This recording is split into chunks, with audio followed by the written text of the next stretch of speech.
ಕಾಶ್ಮೀರದಿಂದ ಕನ್ಯಾಕುಮಾರಿಯವರೆಗೆ ಸವಿಸ್ತಾರವಾಗಿ ಹರಡಿ ನಿಂತಿರುವಂತಹ ಈ ಭವ್ಯ ಭಾರತದಲ್ಲಿ ವಿವಿಧ ರೀತಿಯ ಧರ್ಮಗಳು, ಹಲವಾರು ಜಾತಿಗಳು, ವೈವಿಧ್ಯಮಯ ಭಾಷೆಗಳು ಹಾಗೂ ಸಂಸ್ಕೃತಿಗಳನ್ನು ಹೊಂದಿದ್ದರೂ ಕೂಡ ವಿವಿಧತೆಯಲ್ಲಿ ಏಕತೆಯನ್ನು ಹೊಂದಿ ಇಡೀ ದೇಶದಲ್ಲಿ ಅತ್ಯಂತ ದೊಡ್ಡ ಪ್ರಜಾಪ್ರಭುತ್ವ ದೇಶವಾಗಿ ಹೆಸರುವಾಸಿಯಾಗಿದೆ.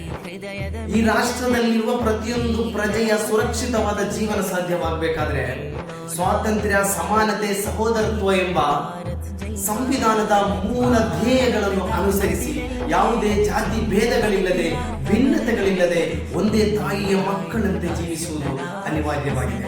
ಇಲ್ಲಿ ಸಂವಿಧಾನಬದ್ಧವಾಗಿ ಜೀವಿಸುವುದು ಕೇವಲ ಮುಸಲ್ಮಾನರ ಅನಿವಾರ್ಯ ಮಾತ್ರವಲ್ಲ, ಹಿಂದುವಿನ ಅವಶ್ಯಕತೆ ಮಾತ್ರವಲ್ಲ, ಕ್ರೈಸ್ತರ ಅನಿವಾರ್ಯ ಮಾತ್ರವಲ್ಲ, ಶಾಂತಿ ಸೌಹಾರ್ದತೆಯನ್ನು ಆಗ್ರಹಿಸಿ ಜೀವಿಸುವ ಪ್ರತಿಯೊಬ್ಬ ಪ್ರಜೆಯ ಅನಿವಾರ್ಯವಾಗಿದೆ. ಬನ್ನಿ ಕೈ ಜೋಡಿಸೋಣ ಈ ಭಾರತ ಮಣ್ಣಿಗಾಗಿ, ಪ್ರಜಾಪ್ರಭುತ್ವದ ಉಳಿವಿಗಾಗಿ.